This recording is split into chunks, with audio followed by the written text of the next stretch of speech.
তোমার মায়ের কেন প্রতিদিনই সকাল 6টা বাজে ক্ষুধা পায়? উনি জানে না ছোট বাচ্চা নিয়ে আমার রাত জাগতে হয়? সারা রাত বাচ্চা সামলে যখনই দু চোখ একটু লেগে আসে তোমার মায়ের ক্ষুধা পেয়ে যায়। এসব কি সায়ন? সকালে নবজাতক বাচ্চা নিয়ে স্বামীর উদ্দেশ্যে কথাগুলো বলল প্রীতি। সায়নের প্রতিক্রিয়া কি হবে সেটাই দেখার অপেক্ষায়। কিন্তু সায়ন নিশ্চুপ, নির্বাক। প্রীতি আশাহত হয়ে ফের শুধায়, কি ব্যাপার, কথা বলছো না? সায়ন অফিসে যাওয়ার জন্য শার্ট গায়ে দিচ্ছিল। শার্টের বোতামগুলো লাগিয়ে নেয়, অতঃপর প্রীতির দিকে তাকিয়ে প্রতি উত্তর করলো, এখন মায়ের ক্ষুধা পাওয়া কি দোষের প্রীতি? বিস্ময়ে প্রীতির চোখ বড় বড় করে স্বামীর মুখপানে চাইল। আশাওতির জবাব তো পেলই না, আবার উল্টো তাকেই প্রশ্ন করা হচ্ছে। ও, তোমার মায়ের ক্ষুধা পাওয়া দোষের না, আর আমার ঘুমোনো দোষের, তাই না? সায়ন অফিসের ব্যাগটা হাতে নেয়। তুমি কি কিছু বোঝো না সায়ন? কি বুঝবো বলো তো? আম্মা ফজরের নামাজ পড়তে ওঠে প্রতিদিন ভোরে, ওনার ক্ষুধা পায় এজন্য। তুমি তো আর ওঠো না নামাজ পড়তে। আরো এক দফা অবাক হয় প্রীতি, গলার স্বর নিচু হয়। আপনি কি? আমি নামাজ পড়ি না? আমার বাচ্চা হলো সেদিন, এখনো পুরোপুরি ব্লিডিং বন্ধ হয়নি, আমি নাপাক, এই শরীরে নামাজ? তুমি কি সবই ভুলে গেছো? প্রীতি, আমার অফিসে যাওয়ার সময় হয়েছে।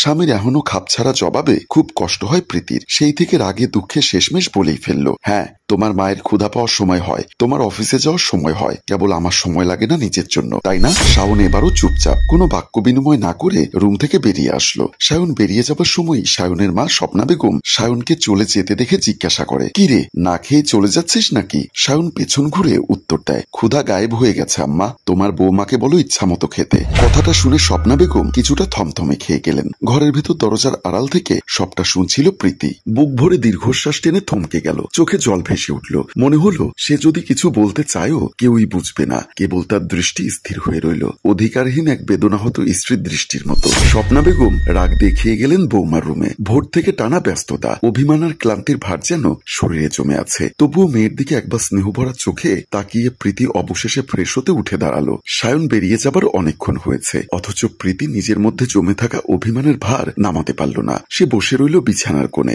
নিঃশ্বাসগুলো ভারী, চোখের পাতায় অনিদ্রার ছাপ। আমার ছেলে না খেয়ে কেন গেছে? প্রীতির উদ্দেশ্যে প্রশ্নটা ছুড়ে দিল স্বপ্না বেগম। উত্তর দিতে ইচ্ছা না করে প্রীতি চুপ। তিনি ফের কাছে এসে বললেন, তোমাদের বনিবোনা হচ্ছে না, সেজন্য আমার ছেলেটাকে না খাইয়ে পাঠাবে? সারাদিনই তো বাহিরে থাকে। প্রশ্নটা যেন শূন্যে ছুড়ে দেওয়া এক শলাকা, যার আঘাতে প্রীতির ভেতরের গোপন ক্ষত আরো চওড়া হয়ে গেল। সে প্রথমে কোনো উত্তর দিল না। কিছুক্ষণ পর ঠান্ডা অথচ কষ্টে ভিজে ওঠা কণ্ঠে বলল, আপনি তো জিজ্ঞাসা করলেনই দেখেছি, আমি আর কি করে বলবো কেন খাইনি? আমার নিজেরই দম নিয়ে টানাটানি। কথাটির বঞ্চনা স্বপ্না বেগম বুঝলেন কি বুঝলেন না তা বোঝা গেল না। তিনি কেবল মুখ ভার করে তাকিয়ে রইলেন। ঠিক তখনই রুমের ভেতর থেকে হাহাকার মিশ্রিত কান্নার শব্দ ভেসে এলো। নবজাতক কন্যাটি বুক ভরা ক্ষুধা কিংবা নিঃসঙ্গতার যন্ত্রণা প্রকাশ করছে। প্রীতি এক মুহূর্ত দেরি করল না, অস্থির পায়ে ছুটে গিয়ে মেয়েকে বুকে তুলে নিল। কোমল দেহটিকে বুকে চেপে ধরে সে ফিসফিসিয়ে বলতে লাগলো, মা, আছি তো। বাচ্চাটি ধীরে ধীরে নিশ্চুপ হয়ে এলো, চোখের পাতাগুলো আবার ভারী হয়ে নেমে এলো। প্রীতি স্নেহ ভরা কোমলতায় শিশুটিকে শুয়ে দিল বিছানায়। ছোট্ট নিঃশ্বাসের উঠানামা যেন তার কাছে সবেমাত্র সান্ত্বনা হয়ে দাঁড়ালো। অতঃপর সে অনেকক্ষণ নিস্তব্ধভাবে মেয়ের দিকে তাকিয়ে রইল।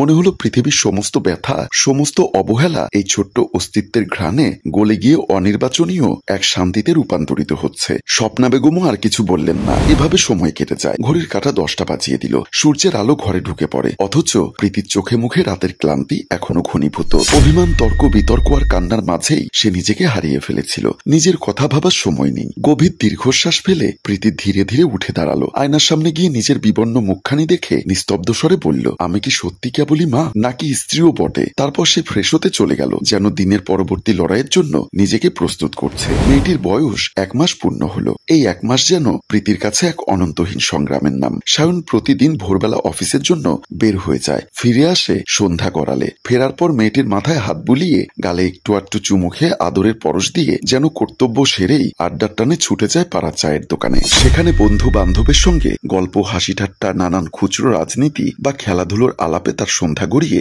রাত হয়ে যায়। অন্যদিকে স্বপ্না বেগম ও শাশুড়ি তেমন স্থির চরিত্রা নন। প্রায়শই এপাড়া ওপাড়া ঘুরে বেড়ান, আত্মীয় স্বজন কিংবা প্রতিবেশীর দাওয়াতে ব্যস্ত থাকেন। নাতনিকে কোলে নেন বটে, আদর করেনও কখনো কখনো, তবে সীমিত, যেন কর্তব্য সিদ্ধির মতো। বলা যায় শিশুটিকে সামলানোর মূলভার পড়ে একমাত্র প্রীতির কাঁধেই। প্রীতির মনে পড়ে যায় বাপের বাড়িতে থাকাকালীন 1 গ্লাস পানিও তাকে নিজ হাতে ঢালতে হতো না। স্নেহে স্নেহে আবদ্ধ মা বাবার সংসারে সে ছিল সযত্নে রাখা ফুলের মতো, অথচ বিয়ের পরেই সংসারে এসে তাকে একসাথে সামলাতে হচ্ছে দুটি যুদ্ধ।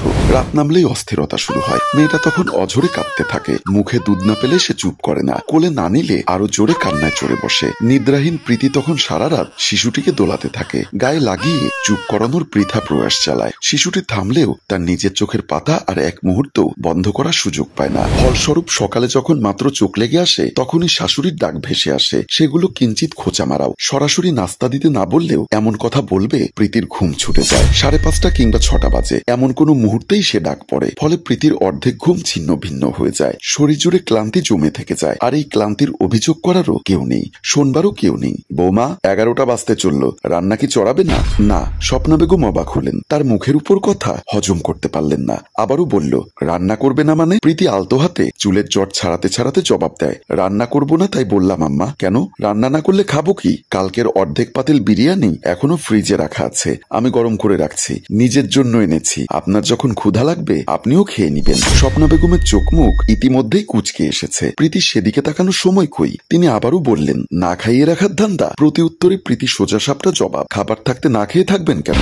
স্বপ্না মুখ বাঁকিয়ে বলে, আমি বাসি খাবার খাই না। গতকাল নাস্তা করার পর দুপুরে তো চাচির দেওয়া খিচুড়ি খেলেন বলে বিকালে বিরিয়ানি করেছিলাম, বেশ অর্ধেক রয়ে গেছে। আজও খেলে আমাদের রাত অব্দি চলে যাবে। খাবার নষ্টের চেয়ে খেয়ে ফেলা ভালো না? তাও যদি ইচ্ছা না হয় সন্ধ্যায় খাবার অর্ডার দিয়ে দিব। তুমি টাকা নষ্ট করে খাবার অর্ডার করবে? রাতে তো অল্প খান, একবেলার জন্য ভাত করে নষ্ট হবে, তাই বললাম। কিছুতেই স্বপ্না বেগম সন্তুষ্ট হলেন না। ফের বলে, তাই বলে টাকা নষ্ট করে খাবার অর্ডার করবে? শাশুড়ি না থামলেও এবার প্রীতি বিরক্ত হয়ে বলল, ঠিক আছে, রাতে তো তেমন খান না, হালকা পাতলা নুডলস বা পাস্তা করে দিব। এতেও সন্তুষ্ট হলেন না স্বপ্না। চোখ মুখ আগের চেয়ে কুচকিয়ে বলে, ভাতের বদলে এসব খাওয়াচ্ছ?